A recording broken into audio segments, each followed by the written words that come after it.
স্কুলের প্রিন্সিপাল ডেকে পাঠিয়েছেন শুনে ভয়ার্থ আহেলি সিঁড়ি দিয়ে নামতে থাকে। ম্যাম ডেকেছেন মানে খুবই গুরুত্বপূর্ণ ব্যাপার। আহেলি শান্ত মেয়ে, পড়াশোনায় মাঝারি, আঁকতে ভালোবাসে। ম্যামের ঘরে ঢুকে বাবার কলিগ নাতাশা আন্টিকে দেখে আহেলি অবাক হয়ে যায়। প্রিন্সিপাল ম্যাম জানান বাবা অ্যাপ্লিকেশন পাঠিয়েছেন নাতাশা আন্টির হাতে, তাকে এখনই বাড়ি যেতে হবে। একটা ভয় এসে মুহূর্তে 10 বছরের মেয়েটিকে গ্রাস করে ফেলে। অনেক কষ্টে সে ম্যামকে জিজ্ঞাসা করে তার বাড়িতে কি ঘটেছে।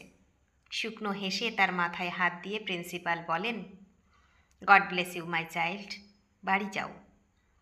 গাড়িতে উঠে দুই হাতে নিজের স্কুলের ব্যাগটাকে প্রাণপণে আঁকড়ে ধরে আহিলি নিজেকে সান্ত্বনা দেয়, না না, মায়ের কিছু হয়নি।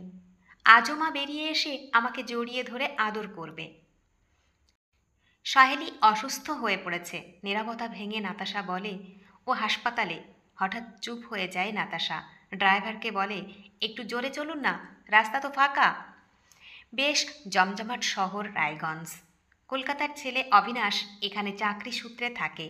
ভাড়া বাড়িটার সামনে একটা কালো রঙের পুলিশের গাড়ি দাঁড়ানো। কিছু একটা হয়েছে বুঝতে পেরে আশেপাশের কৌতূহলী কয়েকজন এসে জড়ো হয়েছে।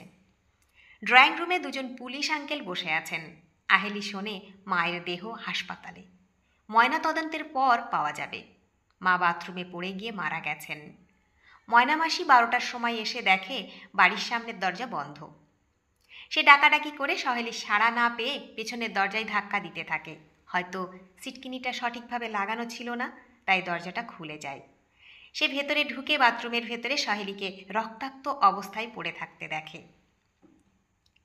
চিৎকার করতে করতে ময়না রাস্তায় বেরিয়ে আসে। তার আতঙ্কিত চিৎকারে পাড়ার লোকেরা এসে পুলিশ এবং অবিনাশকে ফোন করে খবর দেয়।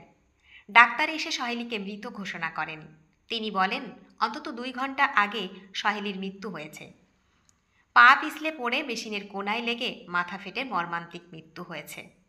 এর পরের দিনগুলো বড় কষ্টে কাটে আহেলির। একদম চুপ হয়ে যায় ছোট্ট মেয়েটি। একদিন অবিনাশ মেয়েকে ডেকে ঘোষণা করে, সামনের মাসে বাড়িতে নতুন মা আসছেন। নতুন মা মানে স্টেপ মম? সেটা আহিলি স্টোরি বুকে পড়েছে। তার মায়ের জায়গায় ভয়ানক ক্রূর মনের কেউ আসছে, যে ওকে নির্মম নির্যাতন করবে। ঢোক গিলে কান্না চাপে অসহায় মেয়েটি। তারপর এক রবিবার বাবার বন্ধুরা এলেন। বাবা পাঞ্জাবি পরে রেজিস্ট্রি করতে গেলেন। ময়নামাসি মাকে খুব ভালোবাসত। সে মায়ের ছবির সামনে চোখে আঁচল চাপা দিয়ে একটু কেঁদে নিল। আহেলি আজকাল কাঁদে না, নিজেকে শামুকের মতো প্রতিনিয়ত সে গুটিয়ে নেয়। একসময় বাড়ির সামনে একটা বড় গাড়ি এসে থামল। বাবার বন্ধুর স্ত্রী রুমেলা আন্টি উলু দিয়ে শঙ্খ বাজিয়ে বাবার নতুন স্ত্রীকে বরণ করে নিলেন। তারপর ড্রয়িং রুমে খুব হাসি ঠাট্টা হই হুল্লোড়ে শুরু হলো। আহেলি ভালো মেয়ে, তাই চুপচাপ নিজের পড়ার টেবিলে বসে অ্যারিথমেটিকের প্রবলেম সলভ করতে চেষ্টা করল। কিছুতেই সলভ করতে পারছিল না আহেলি। ক্লাস 4-এর মেয়েটির জন্য বড্ড কঠিন ছিল প্রবলেমটা। একটু বাদে রুমেলা আন্টি এসে তাকে ডেকে নিয়ে যায় ড্রয়িং রুমে। এ কি, নতুন বউ তো নাতাশা আন্টি! কেমন একটা মিশ্র অনুভূতি হয় তার মনে। নাতাশা আন্টির মুখে যে মিষ্টি হাসিটা রয়েছে, সেটা কি সত্যি, নাকি কাল থেকেই তার ক্যানাইল দুটো বড় বড় হয়ে উঠবে? তার মা নেই, বাবাকে সে ভীষণ ভয় পায়, তার উপরে স্টেপ মম। মনের ভিতর রাগ, দুঃখ, হতাশা তাকে আরও বোবা করে দেয়। আহিলিকে মনোবিদ দেখানোর পরামর্শ দেন অনেকে। আহিলি একদম চুপ, তার কারোর সঙ্গে কথা বলতে ভালো লাগে না। স্কুলেও আজকাল সে পড়া পারে না। এদিকে অবিনাশ আবার রূঢ় হয়ে উঠেছে, অন্যায় আচরণ করে ফেলছে সবার উপরে। সে আজকাল নাতাশার উপরেও চিৎকার করে। বাড়িতে আবার অশান্তি শুরু হয়। আহিলি বোঝে তার মা চাকরি করতো না, তাই সব মুখ বুজে সহ্য করত। কিন্তু নাতাশা আন্টি চাকরি করেন এবং একটু একরোখা ধরনের। নাতাশা আন্টির একটা জিনিস তার ভালো লেগেছে, সেটা হলো সে নাতাশা আন্টিকে কোনোদিন মা বলে ডাকেনি। এই নিয়ে তার বাবা একদিন তাকে মারতে এসেছিল, কিন্তু নাতাশা আন্টি বাধা দিয়ে বলেন, ওর যেদিন মন থেকে ইচ্ছা হবে আমাকে নিজে থেকে মা ডাকবে। মানসিক চাপ শৈশবকে বিধ্বস্ত করে দেয়। তার ফলাফলস্বরূপ আহিলি তার অ্যানুয়াল পরীক্ষায় বড্ড খারাপ রেজাল্ট করে। এরপর একদিন আহিলি রাগে উন্মাদ হয়ে ডাস্টার ছুঁড়ে একটি সহপাঠী ছেলেকে গুরুতর আহত করে বসে। মনোবিদের পরামর্শ মতো কাজ করে অবিনাশ। একদিন তার মালপত্র গাড়িতে চাপিয়ে নাতাশা আহিলিকে গাড়ির সামনের সিটে বসিয়ে দেয়। অবিনাশ হাত নেড়ে বিদায় জানায়। নাতাশা গাড়ি ড্রাইভ করতে থাকে। বেশ খানিকটা দূর যাওয়ার পর আহিলি সাহস জোগাড় করে বলে, আন্টি, আমাকে কি তুমি পানিশ করছো? নাতাশা বলে, না, একদমই না। তোমাকে তো স্কুল থেকে টিসি দিয়েছে। এখান থেকে কিছুটা দূরে একটা নতুন ইনস্টিটিউট হয়েছে, সেখানে তোমার অ্যাডমিশন করিয়ে দিয়েছেন তোমার বাবা। তুমি ওখানেই পড়াশোনা করবে। আন্টি, আমি কি সত্যি পাগল হয়ে গেছি? আর তুমি কি প্রেগন্যান্ট? ভয়ে ভয়ে প্রশ্ন করে আহেলি। রাস্তার ধারে গাড়ি থামিয়ে দেয় নাতাশা। তারপর শান্ত গলায় বলে, দুটো প্রশ্নের উত্তর একই, না। কিন্তু এরকম অদ্ভুত প্রশ্ন করছো কেন? রাহুল আমাকে সেদিন বলেছিল আমি নাকি পাগল হয়ে গেছি, আর বলেছিল বাবার 2 নম্বরই বউ মানে তুমি প্রেগন্যান্ট।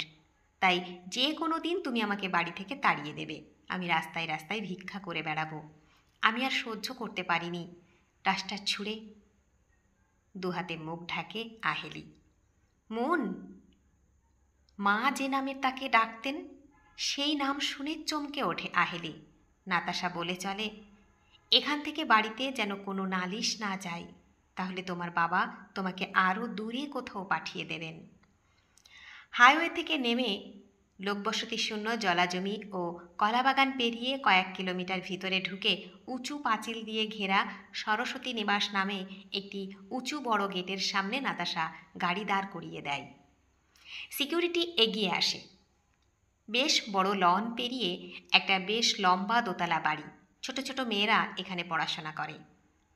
আহিলি দোতলার যে ঘরে থাকবে তা পরিষ্কার পরিচ্ছন্ন, তবে সাকুল্যে জনা 25 মেয়ে এখানে থাকে, বেশিরভাগই অনাথ। পিছনে বাগান, পুকুর, খেলার জায়গা রয়েছে।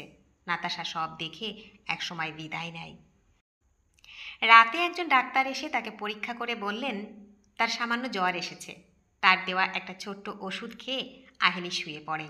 ডাক্তারবাবু চলে গেলে সে নিঃশব্দে উঠে নোংরা ফেলার বালতির থেকে ওষুধের রাংতাটা তুলে নামটা পড়ে ফেলে। ওষুধটা তো দিদা খান রাতে ঘুমানোর জন্য। ভোরবেলা একটা ঘন্টার আওয়াজে আহিলির ঘুম ভেঙে যায়। এরপর স্নান করে স্কুলের ড্রেস পরে নেয়। ঠিক 7টায় মেয়েরা লাইন করে নিচে নেমে ব্রেকফাস্ট করে ক্লাসে যায়। নিয়ম মতো সব কাজ করে সবাই। সবই ঠিক আছে, কিন্তু ক্লাসের সময় টিচারের গলার আওয়াজ ছাড়া যেন কোনোখানে কোনো শব্দ নেই। সবাই যেন যন্ত্রের মতো। আহিলির ভালো লাগে না। ওর পাশে বসে রক্তিমা। তার একটা চোখ পাথরের, তাই যতটা পারে নিঃশব্দে তাকে সাহায্য করে আহেলি। সেদিন রাতে তাকে আবার ওষুধ দেন ডাক্তারবাবু। উনি চলে গেলে জিভের তলা থেকে ওষুধটা বের করে বাইরে ছুঁড়ে ফেলে দেয় আহেলি। কিছু তো একটা গড়বড় আছে এখানে। ঘুমের ওষুধ বাচ্চাদের জন্য ক্ষতিকারক, এটা সে দিদার মুখে শুনেছে। দিন কয়েক বাদে গভীর রাতে একটা ক্যাচ ক্যাচ শব্দে ভয় পেয়ে আহিলি উঠে বসে। চাদরটা নাক অবধি টেনে নেয়। একটা আলো তার দরজার সামনে দিয়ে বাদিকে চলে যাচ্ছে দেখে সে আস্তে আস্তে নেমে দরজার ফাঁকে চোখ রাখে। একটা ট্রলি, যেমন হাসপাতালে থাকে, তার উপর 7-এ পড়া টুম্পা দিকে শোয়ানো। একজন ট্রলি ঠেলছে। শরীর ঠান্ডা হয়ে যায় আহেলির। টুম্পা দিদি কি মারা গেছে নাকি অসুস্থ? টুম্পা দিকে তার ঘরে নিয়ে যাচ্ছে ওরা। করিডোর আবার অন্ধকারে নিমজ্জিত হলে আহেলি বিছানায় ফিরে এসে কেঁদে ফেলে। ঈশ্বরের কাছে প্রার্থনা করে টুম্পাদি যেন সুস্থ হয়ে ওঠে। পরের দিন টুম্পাদিকে দেখতে না পেলেও সে কাউকে কিছু জিজ্ঞাসা করতে ভয় পায়। ওর ঘরের 3টি ঘরের পর করিডোর বাদিকে বেঁকে গেছে। সেখানে কোনো ঘরে টুম্পাদি থাকে। অযথা কোথাও যাওয়ার অনুমতি নেই ছাত্রীদের। সন্ধ্যায় সবাই ঘরে পড়তে বসে। একজন সিকিউরিটি পাহারায় থাকে। তিনি কিছু সময়ের জন্য মাঝে মাঝে একতলায় ওয়াশরুমে যান। সেই সময়েই কিছু একটা করতে হবে। স্থির প্রতিজ্ঞ আহেলি অপেক্ষা করে। 7:20। আজ বোধহয় কাকুর নিচে যাওয়ার দরকার নেই। কিন্তু ভাগ্য ভালো ছিল, নিচের থেকে ডাক আসায় কাকু দৌড়ে নিচে নেমে যান। আহেলি খালি পায়ে দরজাটা সাবধানে খুলে বাদিকে এগিয়ে যায়। আবার বাদিকে ঘুরে সাবধানে ঘরগুলোর সামনে দিয়ে হাঁটে। সুবিধা এটাই, ঘরের আবাসিকের নাম টাইপ করে প্রতিটা দরজাই সাঁটানো থাকে। আশ্চর্য, কোনো দরজায় টুম্পাদির নাম নেই। সামনে গিয়ে করিডোর আবার বাঁদিকে বেঁকে গেছে, কিন্তু সেখানে কোনো আলো জ্বলে নেই। এই করিডোরের শেষে লাগানো বাল্বের আলোতে সামনের করিডোরের শেষটা কেমন রহস্যময় লাগছে। ওখানে কোনো ঘরের সামনে কি কাঁচ লাগানো আছে? একটা চৌকো আলো এসে পড়েছে মাটিতে। সাহসী আহেলি দ্রুত গতিতে সেদিকে যায়। ছোট্ট আহেলির মাথার অনেকটা উপরে কাঁচ লাগানো একটা চৌকো জায়গা। সে দরজাটা আস্তে করে খুলে ভিতরে ঢুকে পড়ে। এটা একটা বড় ঘর, দুপাশে কাঠ দিয়ে অনেকগুলি খোপ করা। খোপের ভিতরে ছোট ছোট রড, আয়রনের খাট আর দুপাশে কিছু যন্ত্রপাতি রাখা। আহিলির দাদু একবার আইসিইউতে ভর্তি ছিলেন। ভিডিও কল করে তাকে দেখিয়েছিলেন মামা।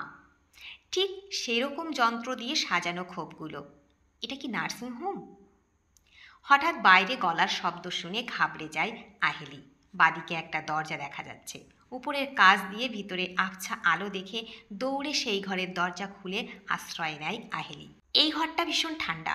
ঘরটার শেষ প্রান্তে একটা লম্বা টেবিল, তার উপর ওটা কি টুম্পাদিকে শোয়ানো? উত্তেজনায় সামনে গিয়ে আহিলি দেখে শুকনো কাঠের মতো শুয়ে আছে টুম্পাদি। তার পেটের ডান দিকে লম্বা করে অনেকগুলো সেলাই। টুম্পাদির পায়ে একটা স্টিকার ঝুলছে, যার উপর ইংরেজিতে 4 লেখা। কারা যেন পাশের ঘরে ঢুকেছে। একপাশে একটা বিশাল আলমারি।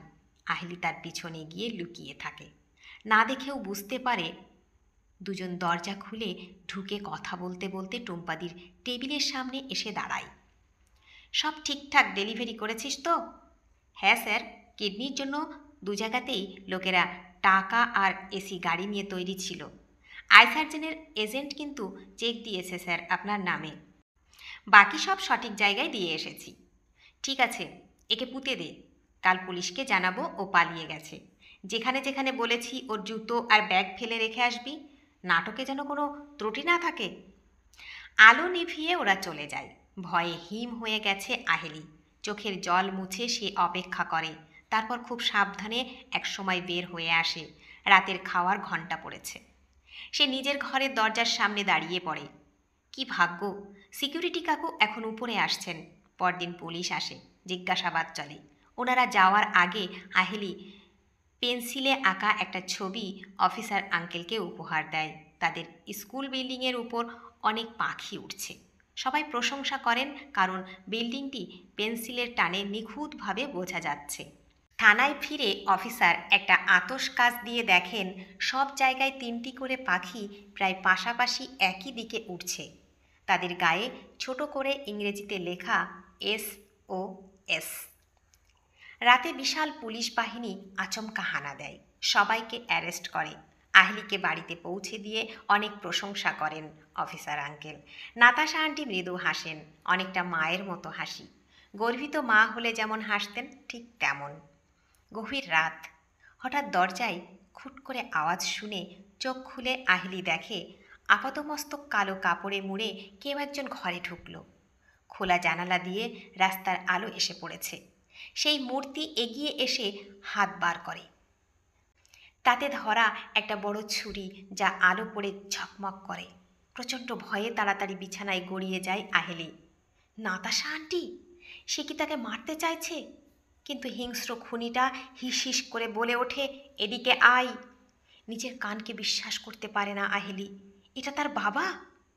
হঠাৎ ঘরের আলো জ্বলে ওঠে। দরজা দিয়ে ঢুকে পড়েছে নাতাশা। সে সভয়ে চিৎকার করে ওঠে, এ কি, কি করছো তুমি? ও আমার কেউ না। ওর মায়ের নোংরামির ফলে ও জন্মেছে। ওর মাকে যেমন বাথরুমে হেয়ার অয়েল ফেলে পিছলে মেরেছি, এই পাপটাকেও মেরে ফেলবো। বিয়ের 8 মাসের মধ্যে কারো বাচ্চা জন্মায়, তাও মেয়ে? ও তো তোমার ফটোকপি। নিজের সন্তানকে অস্বীকার করা উচিত নয়। নাতাশার পিছনের দিকে রাখা ডান হাতটা ড্রেসিং টেবিলের উপর থেকে পিতলের ভারী ফুলদানিটা তুলে নিয়েছে। আয়নায় সেটা পরিষ্কার দেখতে পায় আহেলি। পরক্ষণেই ছুটে আসা ফুলদানির আঘাতে অবিনাশ ওক শব্দে করে খাটের ওপর পড়ে যায়। হাত থেকে সশব্দে ছুরিটা খসে পড়ে মাটিতে। ক্ষিপ্র বেগে নাতাশা ছুরির বাটে পা দিয়ে ধাক্কা মেরে সেটা খাটের তলায় ঢুকিয়ে দেয় অনেকটা। চোখের জল মুছে নাতাশা হাত বাড়িয়ে দিয়ে বলে, মন, আমাদের পালাতে হবে। অবিনাশ নড়ছে, আঘাত গুরুতর নয়। লম্বা হাত বাড়িয়ে মেয়ের পা টেনে ধরতে যায় অবিনাশ। জাম্প মন! নাতাশার চিৎকার শোনার আগেই আতঙ্কে খাট থেকে লাফ দেয় বিভ্রান্ত অসহায় মেয়েটি।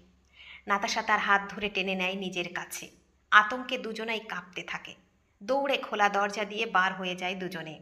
দাঁড়াও মা বলে কাঁপা হাতে আহলি দরজার হ্যাজ বোল্ট আটকে দেয়। কি বললি তুই? নতুন মা ডাক শুনে শিহরিত নাতাশা প্রশ্ন করে, পুলিশকে ফোন করো মা, লোকটা আমার মাকে মেরে ফেলেছে। নাতাশার ছোট্ট মনকে জড়িয়ে ধরে সিঁড়ি দিয়ে দ্রুত নামে। দুজনেই কাঁদে। পুলিশকে ফোন করে অবিলম্বে সাহায্য চাই। অবিনাশ একজন খুনি, এই সত্যটি যতটা মর্মান্তিক ততটাই আনন্দের মনকে নিজের করে পাওয়া। একটি বিপত্নিক ও ছোট্ট একটা মেয়ের অসহায় বাবা হিসেবে অবিনাশ অসম্ভব ভালো অভিনয় করেছিল তার সাথে। আজ সেসব ভাবলে নাতাশার নিজের ওপর তার ঘৃণা জন্মাচ্ছে। একটা খুনি হিংস্র লোক তাকে এভাবে ঠকিয়ে দিল। তবে হেরে যেতে যেতে সে কোথায় যেন আজ জিতে গেছে। একটা নতুন সম্পর্কের শিলমোহর তাকে বাঁচার ও বাঁচবার আকুতি জানাচ্ছে সোচ্চারভাবে। তার তো থামার অধিকার নেই। বিশাল দায়িত্ব তার কাঁধে। একটা বিশ্বাস হারানো অনাথ শিশুকে মাতৃস্নেহে বড় করতে হবে যে। অবিনাশ ওপরে দরজাটা ভেঙে ফেলতে চাইছে। ঘোর কাটিয়ে কাপা গলায় ভয়ার্থ নাতাশা বলে, মুম্বাই যাবি মন? এখান থেকে অনেক দূরে? থাকবি আমার সঙ্গে? হ্যাঁ মা, থাকবো। ছোট দুটো হাতে নাতাশার চোখের জল মুছিয়ে দেয় তার মেয়ে। টেবিলের উপর থেকে জলের বোতলটা এনে মায়ের হাতে দেয় মন। বাইরে গাড়ি এসে থামে। নিশ্চয়ই পুলিশের গাড়ি। মেয়ের হাত ধরে নাতাশা দৃঢ় পায়ে দরজা খুলতে যায়। বন্ধুরা, গল্পটি যদি ভালো লেগে থাকে তাহলে প্লিজ লাইক, কমেন্ট ও শেয়ার করতে ভুলবেন না। আর নতুন বন্ধু হলে অবশ্যই সাবস্ক্রাইব করে সঙ্গে থাকবেন। আশা রাখছি। ধন্যবাদ। ভালো থাকবেন।